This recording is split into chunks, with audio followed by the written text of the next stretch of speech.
أشهد أن لا إله إلا الله أشهد أن لا إله إلا الله أشهد أن محمد رسول الله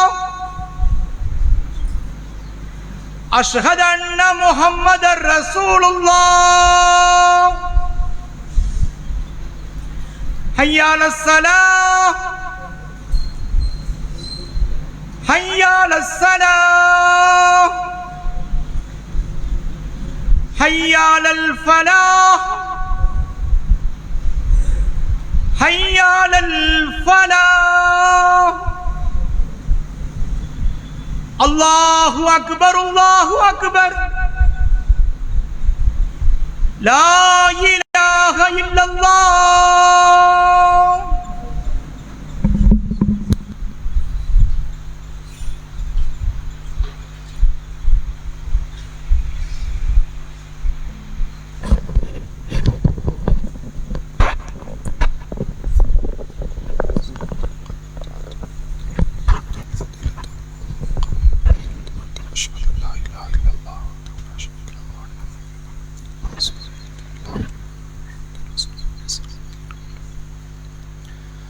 إن الحمد لله نحمده ونستعينه ونستغفره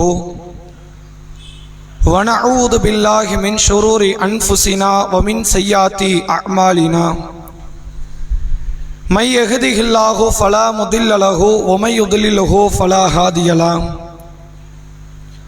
وأشهد أن لا إله إلا الله وأشهد أن محمدا عبده ورسوله أما بعد فقد قال الله تعالى في القرآن العظيم والفرقان المجيد فأعوذ بالله من الشيطان الرجيم يا أيها الذين آمنوا اتقوا الله حق تقاته ولا تموتن إلا وأنتم مسلمون يا أيها الناس اتقوا ربكم الذي خلقكم من نفس واحدة وخلق منها زوجها وبث منهما رجالا كثيرا ونساء واتقوا الله الذي تساءلون به والأرحام إن الله كان عليكم رقيبا يا أيها الذين آمنوا اتقوا الله وقولوا قولا سديدا يصلح لكم أعمالكم ويغفر لكم ذنوبكم ومن يطع الله ورسوله فقد فاز فوزا عليما. கண்ணியத்திற்கும் பெருமதிப்பிற்கும் உரிய எல்லாம் வல்ல அல்லாஹ்வின் நல்லடியார்களே, அல்லாஹுடைய பேரருளால் அந்த ஏக இறைவன் புனிதமாக்கி இருக்கிற ரஜபுடைய மாதத்தின் இறுதி ஜும்மாவினுடைய தினத்தில் வல்ல இறைவனுடைய வற்றாத பெருங்கருணையை எதிர்பார்த்தவர்களாக அல்லாஹுடைய ஆலயத்தில் நாம் அனைவரும் ஒன்று திரண்டிருக்கிறோம். இந்த நல்ல தருணத்தில் நபிகள் நாயகம் ஸல்லல்லாஹு அலைஹி வஸல்லம் அவர்கள் சொல்லி தந்த ஒரு போதனையை உங்களுக்கு மத்தியில் நினைவுபடுத்த நான் கடமைப்பட்டிருக்கிறேன். பெருமானார் அவர்கள் கூறினார்கள், இதா குல்தலி சாஹிபிக அன்சித் யௌமல் ஜும்மாத்தி ஒல் இமாமி யஹ்துபு. ஜும்மா தினத்தன்று இமாம் உரை நிகழ்த்தி கொண்டிருக்கும் பொழுது உங்கள் அருகில் இருக்கும் உங்கள் தோழனிடத்தில் வாய் மூடுங்கள் என்று நீங்கள் சொன்னாலும் ஃபக்கது லகௌத, நீங்களும் வீணான காரியத்தில் ஈடுபட்டவர்கள்தான்.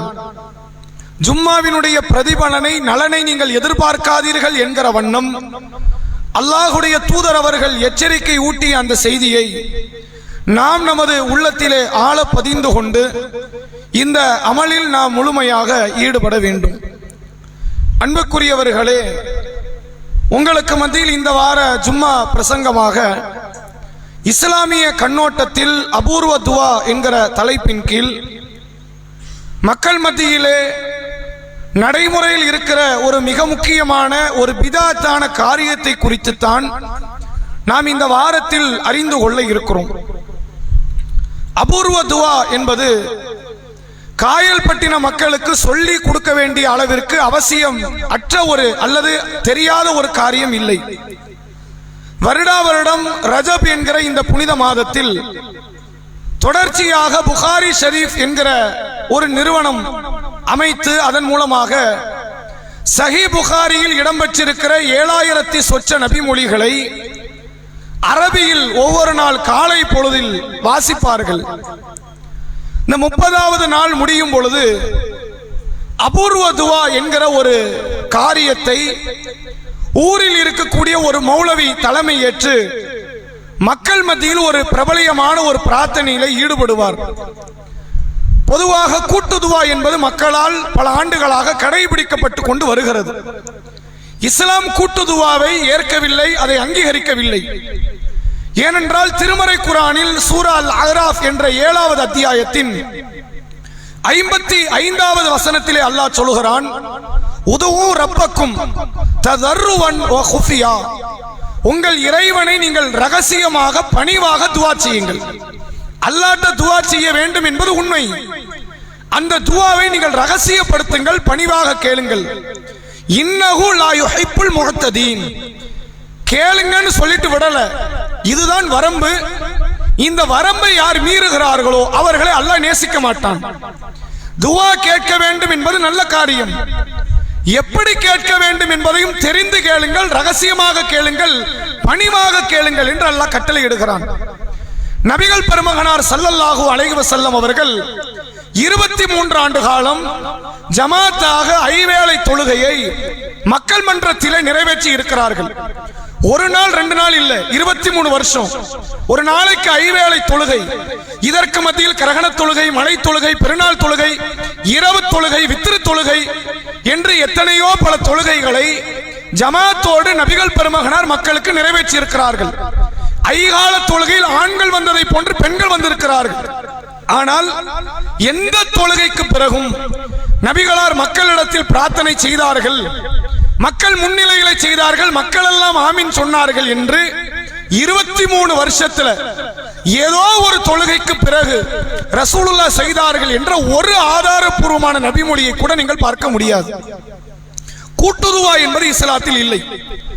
அல்லாஹ்விடத்தில் அவர்கள் தங்களுடைய கோரிக்கைகளை நிறைவேற்றி தர தனிப்பட்ட முறையில் நபிகள் பெருமகனார் பிரார்த்தனை செய்தார்கள். தனிப்பட்ட முறையில் சஹாபாக்கள் பிரார்த்தனை செய்தார்கள். அல்லாஹ்வும் பிரார்த்தனைக்கு முக்கியத்துவத்தை கொடுத்து கேட்க சொல்லுகிறான். வைதா சாலக்க இபாதி அன்னி ஃபஇன்னி கரீப், நபியே என்னை பற்றி என் அடியார்கள் உங்களிடத்தில் கேட்டால் நான் சமீபத்தில் இருக்கிறேன் என்று சொல்லுங்கள். பக்கத்துல தான் இருக்கிறேன், நான் தூரமாக இல்லை. ஆனா உண்மையிலே அல்லாஹ் தூரமா தான் இருக்கிறான். அல்லாஹ் பூமியில இல்ல, நம்ம தோள்பட்டையில இல்ல, நம்ம பக்கத்துல இல்ல. அர் ரஹ்மானு அலல் அர்ஷிஸ்தவா, இந்த ரஹ்மான் அர்ஷின் மீது இருக்கிறான், அர்ஷ் வானத்தின் மீது இருக்கிறது. அல்லாஹ் தூரத்தில் தான் இருக்கிறான். அல்லாஹ்வின் கண்காணிப்பு தூரத்தில் இல்லை. அவன் பிடரின் நரம்பை விட மிக சமீபத்தில் இருக்கிறான். நம்மை கண்காணித்துக் கொண்டிருக்கிறான், நம்மை பார்த்து கொண்டு கேட்டுக் கொண்டிருக்கிறான். உன்னுடைய உள்ள உணர்வை தெரிந்த எனக்கு உன் துவா தெரியாமல் இல்லை. இதா சாலக்க இபாதி அன்னி ஃபஇன்னி கரீப், நபியே என்னை பற்றி என் அடியார்கள் உங்களிடத்தில் கேட்டால் நான் பக்கத்தில் இருக்கிறேன் என்று சொல்லுங்கள். உஜீபு தாவத்த தாயி இதா தஆனி, கேட்பவன் என்னிடத்தில் கேட்கட்டும், அவன் அழைப்புக்கு நான் பதிலளிக்கிறேன். அவன் என்னையே அழைக்கட்டும், என்னையே நம்பட்டும். லஅல்லஹும் யர்ஷுதூன், அவன் நேர்வழி பெறுவான். நேர்வழி பெறுவதற்கு அல்லாஹ் துஆவை ஒரு காரணமாக்குறான். துஆ கேட்கலன்னு வைங்க, அவன் நேர்வழி அடைய மாட்டான். நபிகளாரிடத்தில் ஒரு நபித்தோழர் வந்து கேட்கிறார், அல்லாஹ்வுடைய தூதரே, அறியாமை காலத்தில் ஒரு மனிதர் மௌத்தாயிட்டார். அந்த நபர் பேரை ரசூலுல்லாஹ்ட்ட மென்ஷன் பண்றார்.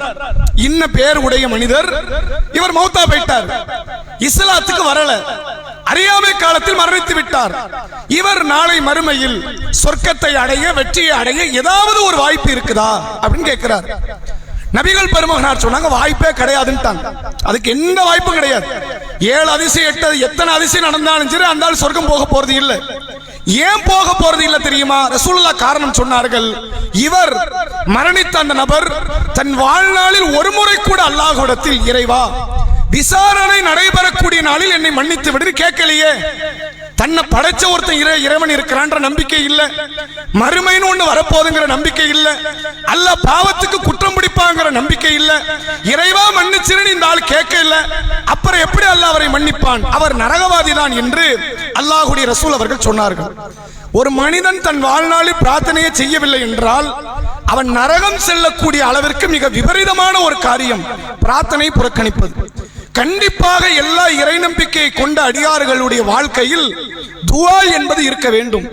அல்லாஹ் அதைத்தான் சொல்லுகிறான். என்னை பற்றி நபியே, என்னுடைய அடியார்கள் உங்களிடத்தில் கேட்டால் நான் சமீபத்தில் இருக்கிறேன், அருகில் இருக்கிறேன், என்னையே அழைக்கட்டும், என் பிரார்த்தனைக்கு என்னிடத்தில் அவர்கள் பிரார்த்தனை செய்யட்டும், அவர்கள் பிரார்த்தனைக்கு நான் பதிலளிக்கிறேன் என்று அல்லாஹ் குர்ஆனில் சொல்கிறான். எனவே துஆக்களுக்கு இஸ்லாத்தில் ஒரு பெரிய மகத்துவம், மாண்பு இருக்கிறது. அது மட்டும் இல்லாமல் எல்லா வழிபாடுகளுக்கு தலையாயது துஆ என்றார்கள் நபி அவர்கள். அத்துஆஉ ஹுவல் இபாதா. துஆ இருக்கிறதே வழிபாடுகளுக்கெல்லாம் மேன்மையானது, வழிபாட்டில் முக்கியத்துவம் வாய்ந்தது. தொழுகையை காட்டிலும், நோன்பை காட்டிலும், இன்னபிற வழிபாட்டை காட்டிலும் நீங்க அல்லாஹ் இருக்கிறாங்கிறத நம்பி வெளிப்படுத்துகிற ஒரு காரியம். அல்லாஹ் கேட்கிறான், என்னுடைய அழுகுரலை கேட்டுக் கொண்டிருக்கிறான், நான் கேட்டால் அல்லாஹ் தருவான் என்ற ஒட்டுமொத்த ஈமானிய சாரம்சம் இந்த துஆ. எனவே துஆ செய்யுங்கள் என்று மார்க்கம் ஏராளமான இடத்தில் பிரார்த்தனையின் அவசியத்தை உணர்த்துகிறது. ஆனால் காயல்பட்டினத்தில் இந்த ரஜபுடைய மாதத்தில் புகாரி ஷரீஃப் என்று ஹதீஸ் கிரந்தங்களிலே இடம்பெறுகிற மிக முக்கியமான நூலை, 7000க்கும் அதிகமான அந்த நபிமொழிகளை 30 நாட்கள் அரபியிலே வாசிப்பார்கள். காலை பொழுதில் வாசிக்கப்படும், இரவிலே அதற்கான விளக்கங்கள் என்று சில மார்க்க அறிஞர்கள் ஒவ்வொரு நாள் வந்து பயான் நிகழ்ச்சியை நடத்துவார்கள். 30வது நாளோ அல்லது ஷாபான் மாதத்தினுடைய 1வது நாளோ அபூர்வ துஆ என்று சொல்லி மக்களை எல்லாம் அழைத்து ஒரு பெரும் பிரார்த்தனை இங்கு நடைபெறும். இப்படி ஒரு பிரார்த்தனை நடக்க இந்த ஊருக்கு மட்டுமில்லை, இந்த ஊரை தாண்டி பக்கத்தில் உள்ள ஊரில் உள்ளவர்கள் வருவார்கள், பக்கத்து மாவட்டத்தில் உள்ளவர்கள் வருவார்கள், பக்கத்து மாநிலத்தில் உள்ளவர்கள் வருவார்கள். இந்த ஊர்ல உள்ள வெளிநாட்டு ஆட்கள் இருந்தா இதை காரணம் வைத்து இந்த துஆவை அடைய வேண்டும் என்ற எதிர்பார்ப்போடு வருகிறார்கள். ஏன் இப்படி வராங்க, என்ன காரணம்? இந்த துஆவில் பங்கெடுத்து ஆமீன் சொல்லிவிட்டால், துஆவிலே பங்கெடுத்து விட்டால் அல்லாஹ் நம்மிடத்தில் இருக்கிற நோய்களை நீக்கி விடுவான், பரக்கத்தை தந்து விடுவான், செல்வ செழிப்போடு நாம் மாறிவிடலாம், மிகப்பெரிய பாக்கியங்கள் இந்த துஆவில் இருக்கிறது என்ற எதிர்பார்ப்பை, ஒரு பெரும் ஆசையை, ஒரு மிக முக்கியமான ஒரு பேர் ஆனந்தத்தை இந்த துஆவின் மூலமாக மக்களுடைய உள்ளத்திலே இந்த ஆலிம் பெருமக்கள் விதைத்திருக்கிறார்கள். நீங்கள் பார்க்கலாம், ஆயிரக்கணக்கான மக்கள் வருவார்கள், ஆண்களும் பெண்களுமாக வந்து நிற்பார்கள். இந்த பிரார்த்தனையில எப்படியாவது பங்கெடுத்து விட வேண்டும் என்ற எதிர்பார்ப்போடு அந்த மக்கள் நிற்பார்கள். இப்படியான ஒரு பிரார்த்தனை, இதற்கான நடைமுறை அல்லாஹுவால், அல்லாஹுடைய ரசூலால் காட்டித்தரப்பட்டதா என்பதை சமுதாயம் நீங்கள் சிந்திக்க கடமைப்பட்டு இருக்கிறீர்கள்.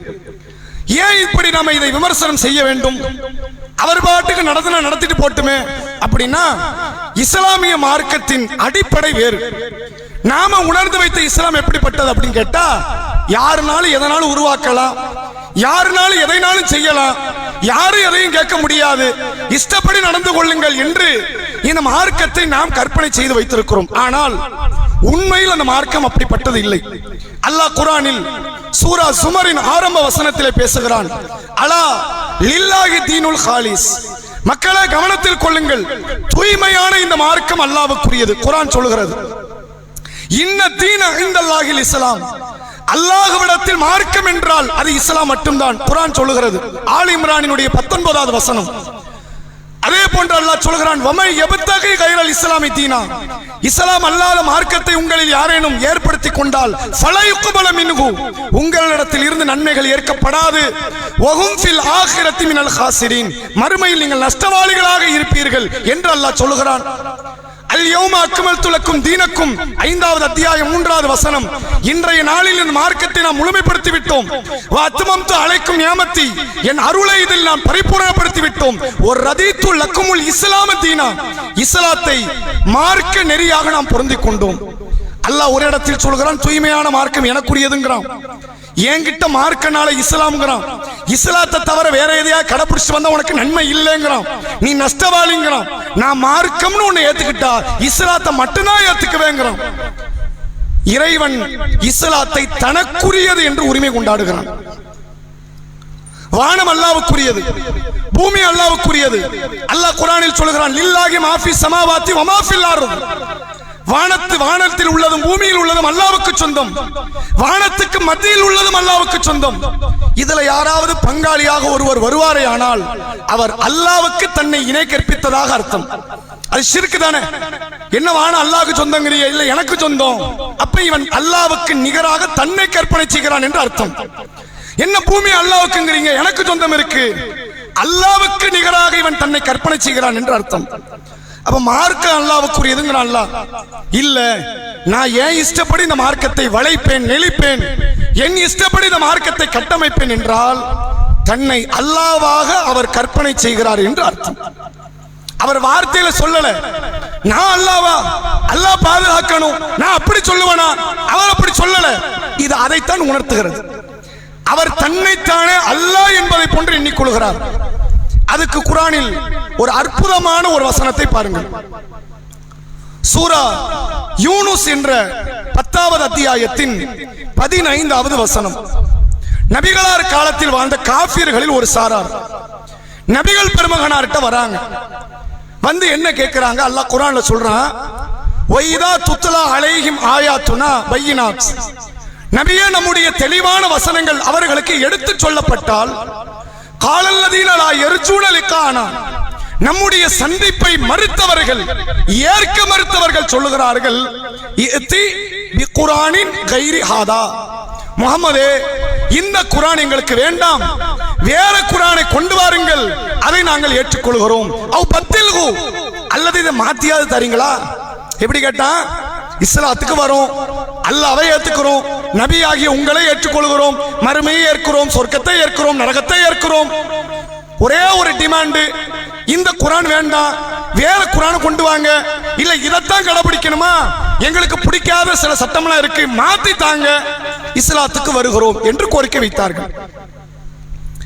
நபி முடியாதுன்னு சொல்லணும்ல, முடியும் அப்படின்னு சொல்லணும், இல்ல முடியாது அப்படின்னு சொல்லணும். அல்லாஹ் பதில் சொல்றான், குல் நபியே, நீங்கள் சொல்லுங்கள், மா யகூனு லி அன் உபத்திலஹு தில்காயி நஃப்ஸி, நீங்க மாத்த முடியும்னு அவன் நினைச்சு உங்கள்ட்ட கேட்கிறான், நீங்க சொல்லுங்க முதல்ல, நானாக இதை மாற்றி அமைக்க எனக்கு இங்க அதிகாரம் இல்லை என்று சொல்லுங்க.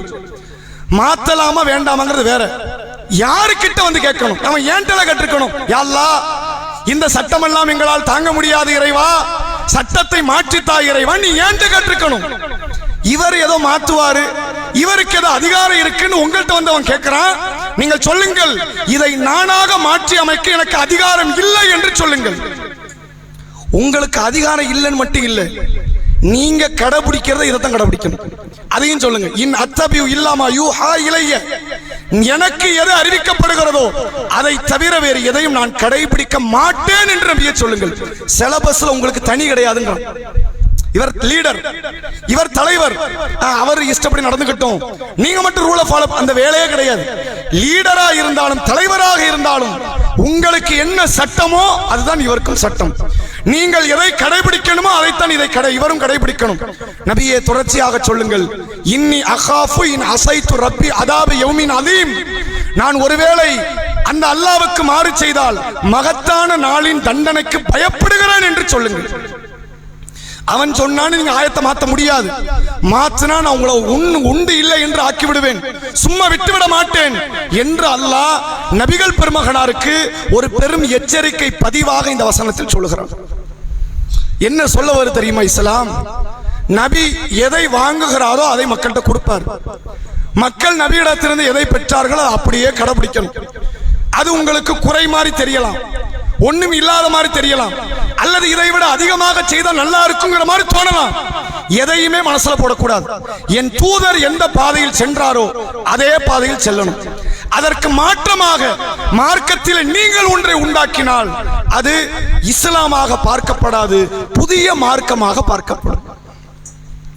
நபிகளார் 23 வருஷம் வாழ்ந்தாங்க. நீங்க புகாரி செய்திகள் என்று வாசிக்கிற அந்த 7000 சொச்ச செய்திகளும் நபிகளார் வாழ்க்கை நடந்த, நபிகளார் சொன்ன, நபிகளார் செய்த காரியங்கள். அப்படித்தானே? நீங்கள் வாசித்து காட்டுகிறீர்கள், ரசூலுல்லாஹ் வாழ்ந்து காட்டினாங்க. ஆனா நபிகளார் என்றைக்குமே மக்களை அழைத்து வாருங்கள், எல்லாரும் நான் துஆ செய்ய போறேன், ஆமீன் சொல்லுங்கள் அப்படின்னு கூப்பிடலையே. நபிகளாருடைய துஆவை விட, சஹாபா பெருமக்களினுடைய ஆமீனை விட இந்த துஆ எப்படி அற்புதமானது என்பதை நீங்க விளக்கணுமா இல்லையா? அதை விட சிறந்ததுன்னு சொல்றாங்க. ரசூலுல்லாஹ் காலத்துல துஆவை எதிர்பார்த்து எந்த நபி தோழர் ரசூலுல்லாஹ் ஊருக்கு வரலையே. இப்போ நபி துவா செய்யறாங்கப்பா, நபி துவா முக்கியம், எல்லாரும் வாங்க புறப்படுவோம் அப்படின்னு யாரும் போலையே, நீங்க புறப்பட்டு போறீங்களே. அப்ப நபியின் துவாவை விட எங்க துவா முக்கியம், சஹாபாக்களினுடைய ஆமீனை விட எங்கள் ஆமீன் முக்கியம். அப்படி எங்க மார்க்கம் சொல்லி இருக்கிறது, இதை விளங்கிக் கொள்ள வேண்டுமா இல்லையா? அல்லாஹ் திருமறை குர்ஆனில் சூரா ஹாக்கா என்ற 69வது அத்தியாயம் அதனுடைய இறுதி வசனங்களில் அல்லாஹ் சொல்கிறான், வலவ் தகவ்வல அலைனா பாலல் அக்காவில், இந்த முஹம்மது இருக்கிறாரே அல்லாஹ் பதிய வைக்கிறான், இந்த தூதர் இருக்கிறாரே, நான் சொல்லாத வார்த்தைகளை என் மீது இவர் இட்டு கட்டினால் அல்லாஹ் என்ன சொன்னா தெரியுமா? அப்படின்னு அவர் இஷ்டத்துக்கு அடிச்சு விடுறார், இஷ்டத்துக்கு அளந்து விடுறார், எதையாவது பேசுறார். ஒரு பேச்சுக்கு அல்லாஹ் எப்படி சொல்றான், அவர் செய்ய மாட்டாரு. ஒரு பேச்சுக்கு அப்படி செஞ்சா, வலவ் தகவ்வல அலைனா பாலல் அக்காவில், நான் சொல்லாத சொற்களை இவர் என் மீது இட்டு கட்டினால், லஅഖதுனா மின்ஹு பில் யமீன், எனது வலது கரத்தால் இவரை நான் பிடிப்பேன். சும்ம லக்கத்தானா மின்ஹு பில் வத்தீன், இவருடைய நாடி நரம்புகளை அறுத்து எறிந்து விடுவேன். உங்கள எவனும் அல்லாஹ்வை தடுத்து முஹம்மதை காப்பாற்றுகிற நபர் கிடையாதுங்கறாங்க. எவன் வருவான்? நான் இந்த முஹம்மதை தண்டித்தால், நான் இந்த முஹம்மதுடைய நாடி நரம்பை அறுத்தால் எவனாவது வந்து காப்பாத்துவியா? காப்பாத்த எவனுக்காவது திராணி இருக்குதா அப்படின்னு அல்லாஹ் கேட்கிறான். தன்னுடைய ஹபீபை, தன்னுடைய நேசரை, தன்னுடைய தூதுவரை, தன்னுடைய மிக முக்கியமான இறை தூதர்களினுடைய நபரை அல்லாஹ்வே சொல்கிறான், நான் தண்டிப்பேன். கேட்க முடியுமா? ஏன் தண்டிப்பேன்? காரணமா இல்லாமல் இல்ல, காரணமும் இல்லாமல் அல்லாஹ் சொல்லவில்லை. இவர் என் மார்க்கத்தில் இல்லாத காரியத்தை இட்டு கட்டுவாரே ஆனால் இவர் என் தண்டனைக்கு ஆளாவார், யாரும் இந்த முஹம்மதை காப்பாற்ற முடியாதுங்கிறான். நபிகள் பெருமகனாரே, இறைவன் சொன்னதைத்தான் செய்ய வேண்டும் என்பது கட்டளை. பிறகு எப்படி வந்தது இந்த அபூர்வ துவா? நீங்கள் யோசிக்க வேண்டுமா இல்லையா? இவர்கள் உண்மையில் பிதாத்தை இங்கு கட்டமைக்கவில்லை. பிதாத் என்ன தெரியுமா? ஒரு காரியத்தை செய்வதற்கு பேர் பிதாத். உதாரணத்துக்கு தப்லீக் ஜமாத் சகோதரர்கள் உங்களுக்கு தெரியும், அவர்கள் பிரதான நோக்கம் இது போன்ற துவா தான். கூட்டு துவாவை எதிர்பார்ப்பார்கள். இந்த இடம் நிக்கவே மாட்டான். காயல்பட்டு நடக்கும், திண்டுக்கல்ல நடக்கும், மதுரையில் நடக்கும், திருநெல்வேலி நடக்கும், தென்காசி நடக்கும். அவர்களுக்கு எந்த இடம் சௌகரியப்படுதோ அப்படி ஒரு இடத்தை அமைப்பார்கள். மாநாடை போன்று இஜ்திமா என்று மக்களை அழைப்பார்கள். பல்லாயிரக்கணக்கான தோழர்கள் சகோதரர்களை கொண்டு வந்து சேர்த்து அங்கு கூட்டாக வழிபாடை செய்து பல மார்க்க சொற்பொழிவுகளை நிகழ்த்தி இறுதியாக ஒரு துவாவை வைப்பார்கள். அவங்களும் துவாவை தான் நாடுறாங்க. ஆனா நீங்க யோசிக்கணும், துவா மட்டும் தான் நாட்டம். இங்க துவா மட்டும் தான் நாட்டம்னா காயல்பட்டினம் மட்டும் தான் ஊரா? உலகத்துல வேற ஊர் இல்லையா? நான் அடுத்த வருஷம் ஆழ்வாரில் நடத்துங்களேன், ஒரு வருஷம் செய்திக்குழு நடத்துங்களேன், ஒரு வருஷம் பாளையங்கோட்டை நடத்துங்களேன், ஒரு வருஷம் மதுரையில் நடத்துங்களேன். துவா தான் நாட்டம், துவா மட்டும் தான் ஆசை. ஆனால் இங்கு துவாவை தாண்டி இது புனித நகரம், புனித இடம் என்று இங்கு போதிக்கப்படுது. புகாரி மஜ்லிஸ், புகாரி ஷரீஃப், மகத்துவம் நிறைந்த ஒரு இடம் இது என்று மக்கள் மத்தியிலே விதைக்கப்படுகிறது. பிதாத்தை விட ஒரு படி மேல இது பாவம், ஷிர்க். இது ஒரு இடத்திற்கு, ஒரு காரியத்திற்கு நாம் புனிதம் சேர்க்க கூடாது. நாம புனிதம் சேர்த்தால் அது இஸ்லாம் வழிபாட்டில் மிக மோசமான ஒன்றாக, இணை வைப்பாக சொல்லித் தருகிறது. நபிகளார் ஒரு முறை தபூக் என்ற யுத்தத்துக்கு போறாங்க. இந்த தபூக் யுத்தம் ரசூலுல்லாஹ் கலந்து கொண்ட பெரும் யுத்த களத்துல கடைசி தான்.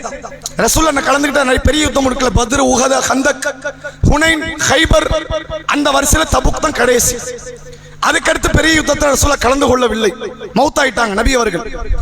இந்த பெரிய யுத்தம் நபி அவர்கள் கலந்து கொண்ட முக்கியமான யுத்தம் என்ற அடிப்படையில் வெவ்வேறு ஊர்களில் இருந்து இஸ்லாத்தை ஏற்ற பல மக்கள் நபியினுடைய சபையில் வந்து சேர்ந்தார்கள், யுத்தத்தில் கலந்துக்கிட்டாங்க.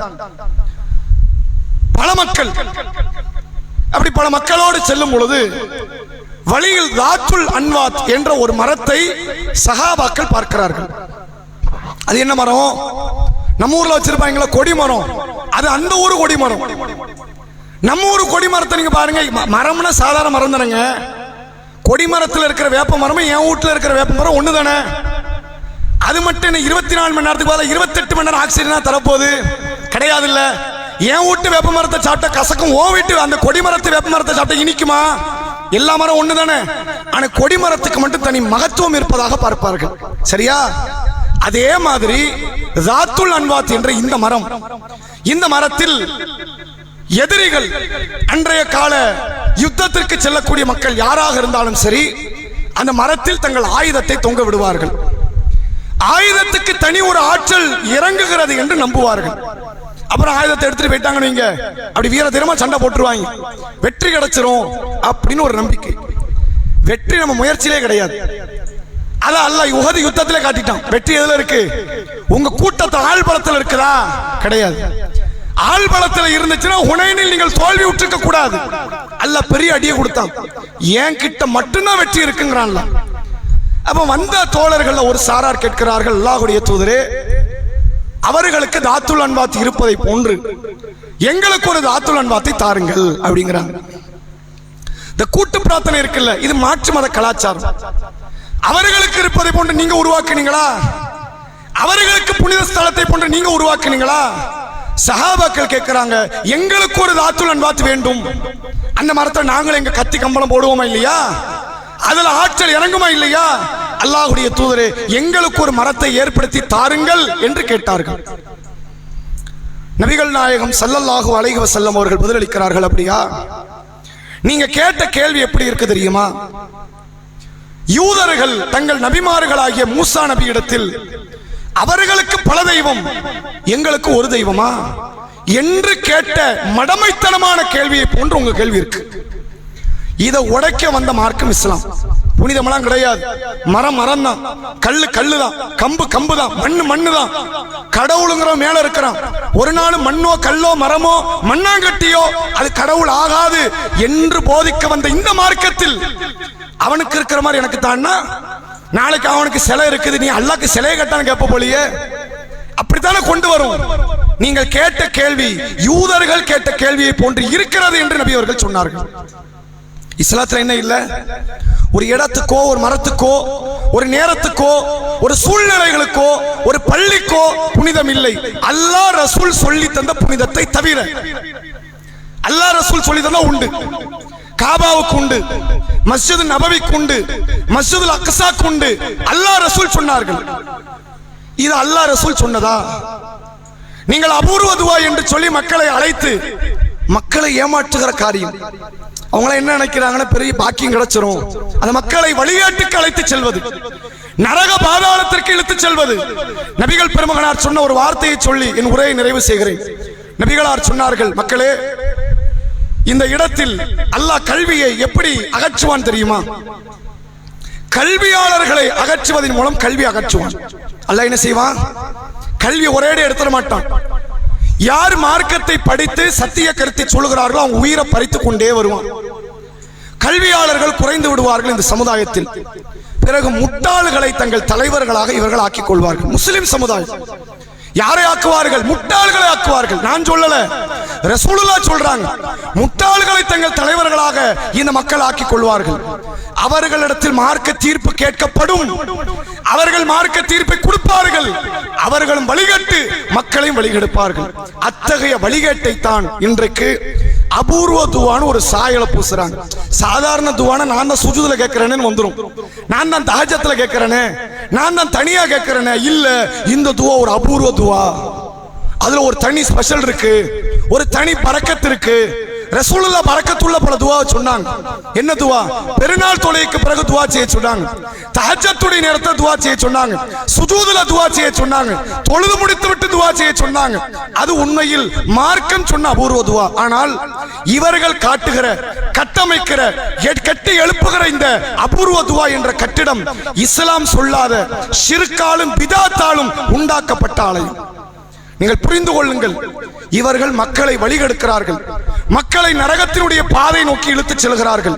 இத்தகைய வழிகேடர்கள், வழிகட்ட சிந்தனை, இதிலிருந்து நாம் விலகிக் கொள்ள வேண்டும் என்றால் பெருமானார் ஸல்லல்லாஹு அலைஹி வஸல்லம் அவர்களுடைய வழிகாட்டுதலை நமக்கான உயிர் மூச்சாக எடுத்து கடைபிடிக்கக்கூடிய நன்மக்களாக நாம் இருக்க வேண்டும் என்பதை சொல்லி என்னுடைய இந்த உரையை நிறைவு செய்கிறேன். வாஹிரு தஅவானா அல்ஹம்துலில்லாஹி ரப்பில் ஆலமீன்.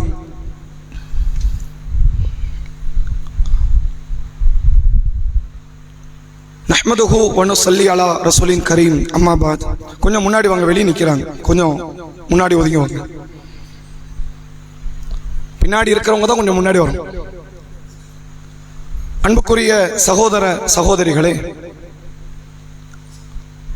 வரக்கூடிய இன்னும் ஒரு 2-3 நாட்களில் மக்கள் மத்தியில் அபூர்வ துவா என்கிற பெயரில் மிக மோசமான குர்ஆன் ஹதீஸ் அறவே ஏற்றுக்கொள்ளாத, அனுமதிக்காத, அங்கீகரிக்காத ஒரு மாபாதக செயலை இஸ்லாத்தினுடைய போர்வையில் இந்த காரியத்தை இவர்கள் அரங்கேற்றி இருக்கிறார்கள். ஒவ்வொரு ஆண்டும் இவர்களுடைய பண்பு எப்படி மாறிக்கொண்டிருக்கிறது என்றால், நீ தடுக்கிறியா அப்ப நான் இன்னும் கொஞ்சம் செய்வேன் அப்படிங்கிற ஒரு பண்பாட்டை வருஷம் நீங்க பார்க்கலாம். சென்ற ஆண்டினுடைய மீலாது விழாவை விட இந்த ஆண்டு மீலாது விழா கொஞ்சம் கூட. சென்ற ஆண்டினுடைய அந்த அபூர்வ துவாவுக்கு இவர்கள் செய்த செலிப்ரேஷன் அதை விட இப்போ கூட. இது எதை காட்டுகிறது? வரம்பு கடந்த ஒரு காரியம். அல்லாஹ் சொல்லுகிறான், குல் நபியே நீங்கள் சொல்லுங்கள், இன் குன்தும் துஹிப்பூன் அல்லாஹ், நீங்கள் அல்லாஹ்வை நேசிப்பது உண்மை என்றால் ஃபத்தபிஊனி, என்னை பின்பற்றுங்கள் என்று நபியே நீங்கள் சொல்லுங்கள்.